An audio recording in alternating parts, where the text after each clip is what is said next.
Donc nous en venons aux explications de vote. Je crois qu'il y en a. Monsieur Kert a la parole. Merci, Monsieur le Président, Madame la Ministre.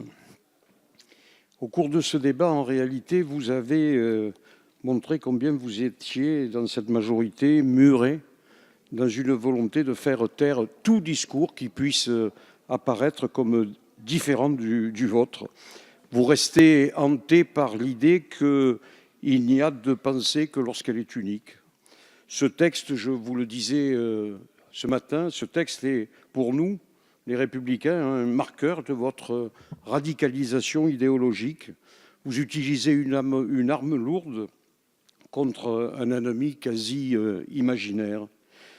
Madame la ministre, vous êtes dans l'ambiguïté. Je vous disais ce matin que vous étiez dans une situation de faiblesse et non pas faible vous-même. Mais là, je vous le dis, vous êtes dans l'ambiguïté. Vous voulez assurer le bonheur des femmes en les coupant des voies d'information. Parce que les femmes dont nous parlons depuis ce matin, elles sont souvent dans des situations de grandes difficultés. Elles hésitent à garder leur enfant. Elles expriment un besoin de chercher conseil. Alors, en ces termes, en cherchant ce conseil, vous ne leur offrez désormais qu'une voie, la voie institutionnelle. Pour vous, l'État pense à leur place. Et c'est dangereux parce qu'à partir de là, leur détresse va devenir inexprimable. Il n'y aura plus de lieu où exprimer cette détresse. En cours de débat, il y a deux réflexions qui me sont venues. On a beaucoup cité Simone Veil, vous l'avez fait, mais je vous en ai remercié. Mais on a donné un peu le sentiment qu'on contestait le fait qu'elle ait pu appartenir à une école de pensée qui nous est commune sur ces bancs. Et je voudrais dire aux collègues de la majorité combien il y a là une différence entre nous et eux.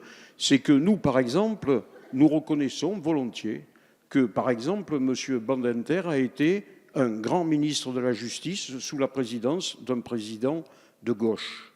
Et là, vous avez l'air de trouver étrange que ce soit Simone Veil, qui appartient à notre courant de pensée, sous la présidence d'un président de droite, qui ait pu conduire ce débat formidable sur la liberté de l'avortement. Et puis, notre collègue Linière Cassou a évoqué, avec une sorte d'émotion, le fait qu'un grand archevêque lui ait écrit pour donner la position d'une religion, la religion catholique. Elle semblait le contester. C'est regrettable, chers collègues, c'est regrettable parce que la laïcité, ça n'est pas écraser de silence les religions, c'est leur permettre de vivre ensemble. Et donc je pense qu'il faut qu'elle révise un peu sa théorie. Et nous l'avons dit, Madame la Ministre, nous avons considéré, et nous sommes renforcés au terme de ce débat, nous avons considéré que ce texte n'était pas conforme à la Constitution et donc nous vous le confirmons, si ce texte est voté, nous déposerons un recours au Conseil constitutionnel. Et enfin, si vous m'autorisez, Monsieur le Président, un dernier mot au président du groupe socialiste qui a exprimé tout à l'heure sa fierté à participer à ce débat et à voter ce texte. C'est dire, cher président Leroux, que vous devez avoir peu d'occasions de vous réjouir face au travail du gouvernement que vous soutenez. Merci, mon cher collègue.